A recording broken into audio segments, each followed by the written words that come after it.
Recording in progress. Being 6 o'clock, we will call the commissioners meeting to order. And we call the town meeting to order.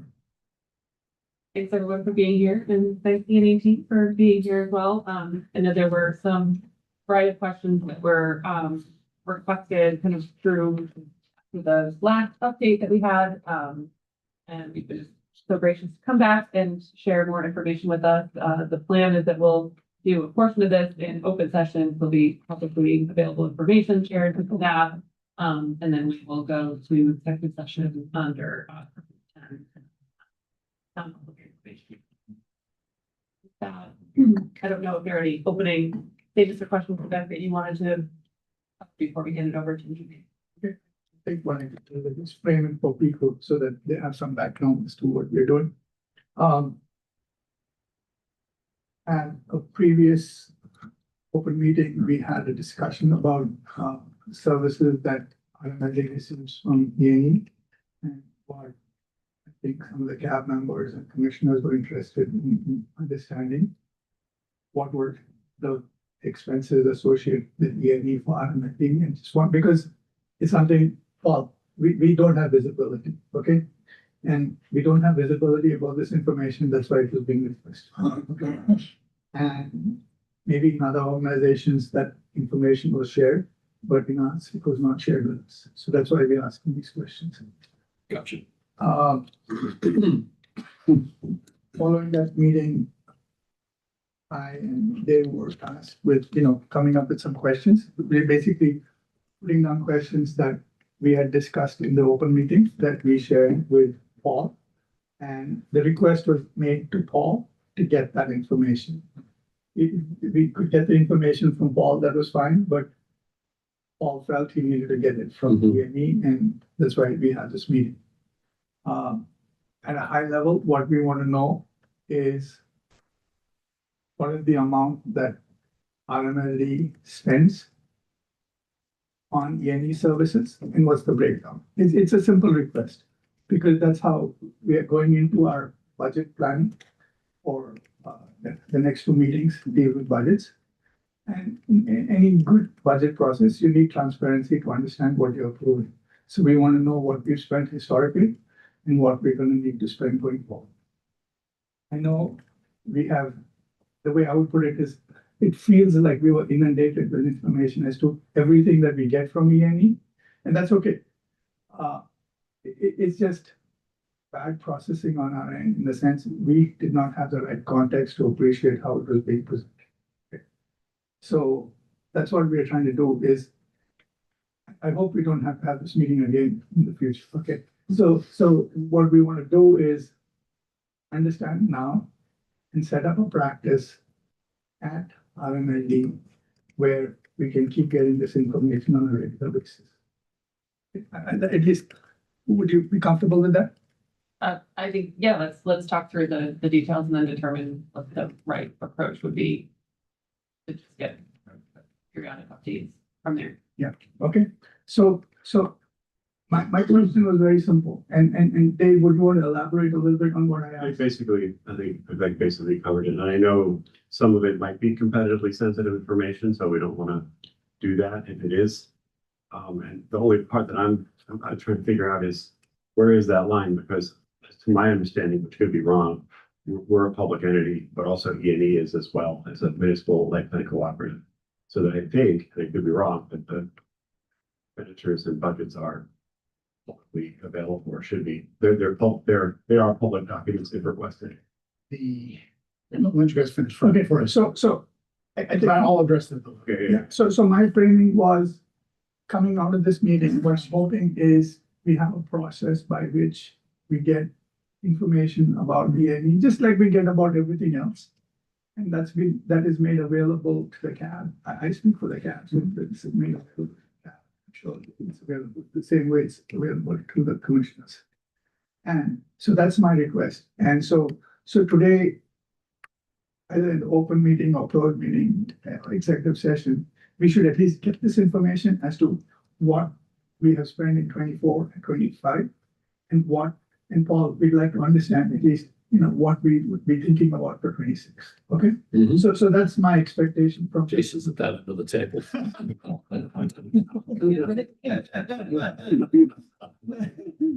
So he's nice. Using it frequently. So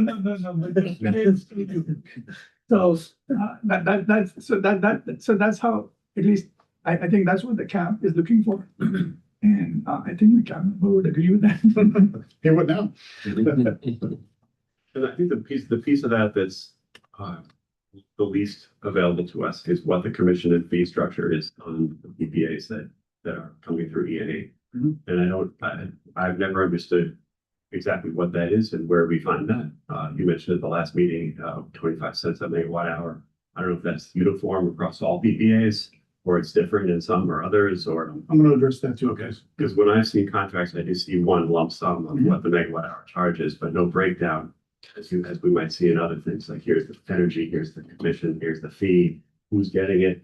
Not like a real estate closing, but something between that and just a lump sum. Yeah, and it is different. So I will address all those. So John, what would be helpful is, this is a request.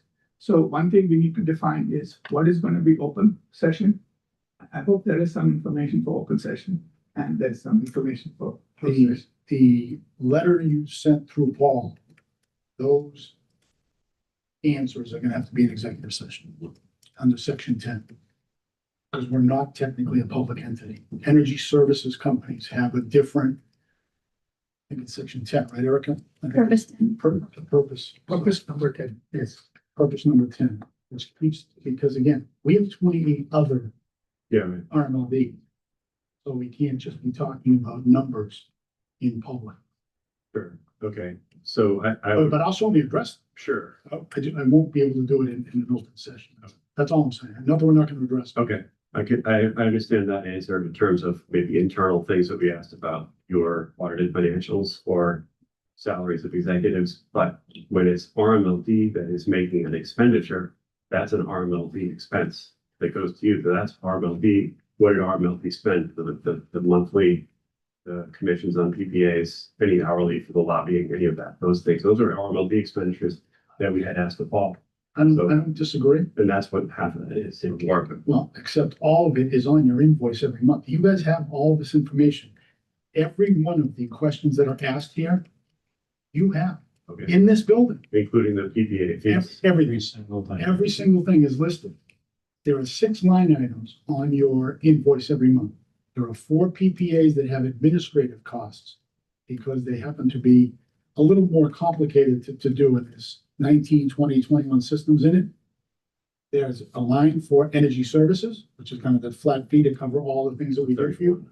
It's 31 now, and I'll tell you why it's 31. There's a number for peak advisory services. And there was also one for gas infrastructure study.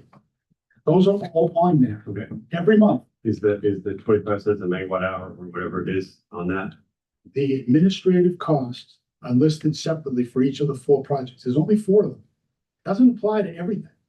It applies to the 4 things that are on that invoice. So- And I'm gonna go through those. Okay, no, so thank you. So one thing, Paul, is very clear. Okay, so the information exists. In other organizations, it is my understanding from John that information is shared with the commissioners. Okay, and that has not been shared with us in the past. And I think that needs to be corrected. Okay, and excuse me, I didn't mean to cut you off. So Okay, so I think before we go, so I don't know how much we're gonna get today in detail, but wait, in executive session, you're gonna get detail, Yeah. RMLD specific detail, no question. yeah. But Vec and I had just a quick conversation. The reason why I say it exists here is because you are one of 5 owners, and I'm gonna go through that. The other 5 boards, as far as I know, have never asked me any of these questions, never had any of these concerns, because after every quarterly meeting of E&E board directors, that information is usually passed on from that director, happened to be Paul after I left Hingham, to their boards. Our reports can be sent to the board members if they like or not. The financials can be sent to the board or not every quarter. So this information exists here. The problem is, and I know I'm gonna do this now in open session, probably not fair, but clearly the person you had here before who had that information did not share it with you guys. There is no way I get something that looks like this from people that had information. This really tells me you have no information from anybody. Fair enough. I'm just saying. It's very difficult for me to understand because the information is open. The audits, all three audits, which I gave to Paul, it's fine with me if you look at it. They exist here. Everybody you've appointed as a director has that information. It just doesn't sound like it's translated over where it should. So we'll answer it for now. No, and that's what, John, that's how I framed it initially. No, I agree, 100%. And so this is information that we should be getting and have not received. And you're special because in addition to being a customer, you're an owner. Exactly. So that, and Right, no, and whatever NDA that exists between E&E and Rmld covers everyone in this room. That's correct. It covers everyone in this room. Both the operating agreement that was signed when you became an owner and the services agreement have all those clauses that Vivek is talking about in them. So everyone is covered, everyone in this room is covered, so everyone should have access to that information. That's not, like we say, it's not a problem for us. Like I said, we give it to everybody who sits on our board. Now, let me just go through a few things in open because I'm not sure. I know there's a few new faces from here. You're the only face from 2019 when you rejoined, right? So I don't know that everybody understands how this works. So if you don't mind. So E&E is made up of 6 municipal light plant owners. It started in 1998. Reading was an original owner, a founder. They left E&E in 2004 because of some significant issues internally to Rmld at the time with the GM. Just wasn't a good thing. And because he was part of starting the organization, they decided, well, we might want to divorce ourselves from that for now. So they kind of went away. We're doing their own thing here. And then in 2019, I approached, and Dave was on the board at the time, Colleen, about coming back into the organization. We have the largest municipal systems in New England with us, not necessarily owners, but although Braintree and Taunton are a good size, like you guys. E&E is made up of 6 owners, MLPs, and their board members. And you voted Paul in 2 meetings ago, I believe. And my guess is maybe Jason becomes the next one, but that's up to you guys. And there's also 3 outside directors. But the 3 outside directors are there because you need to make sure that you have people from the business who also understand that the company is a company. It's very difficult to, and I was a board member before I became CEO. It's hard to take your hat off from the MLP and put your kind of E&E hat on. Those are 2 very different things that we ask at the board meetings. E&E Strategies that Vin runs is a subsidiary. So it's a separate LLC underneath E&E. So you guys have that. We purchased Utility Services in Vermont in 2020. That is a company that does NERC compliance reporting, which is a national thing. Compliance reporting, compliance reports every quarter, audits of your equipment and so on have to go to NERC, which is a kind of a federal type thing. We bought them because they have 120 customers in 47 states. They're out of Vermont. They have 18 people that do all this work for these 120 customers. It is an excellent organization for us to have. It also fits, since we do power supply and all that, that's the next piece of this compliance piece. So the gentleman that started it was looking to get out. We purchased it. So you own 8.33% of USB, which I also think you guys don't know or didn't know. Again, I hate to say this, but it just strikes me that some of this stuff is not known and should have been. You're going to get a presentation. Is it next week, Erica? When's Dave coming? The 19th. 19, 2 weeks. In 2022, we started E&E transmission. E&E transmission is because transmission are going out of control, and it's a way for us to maybe get involved in projects and help hedge those costs. Now, that's as much as I can say on that. That's got to be discussed. And Dave Kavanaugh, who's the executive director of that, and my regulatory VP, is coming here in 2 weeks to give you guys a breakdown of what that is. That is a way for, there's 10 MLPs in it now. That is a way for those 10 MLPs to invest in projects or buy into projects and be able to hedge their transmission costs. Because that is going to be the largest thing on your bill coming up, if it's not already. So we're not just, kind of we're viewed as a power supply company only and all that. We do all these other things and have started these things because it makes sense for our business, meaning our customers. We were founded under section 47C of Mass General Law. That allows co-ops of 2 or more light plants to come together. It is not under the same rules technically as MLPs. It's under that co-op statute, which is why that section 10 was put in to protect energy services companies and, the dollars that they have or the type of work that they do.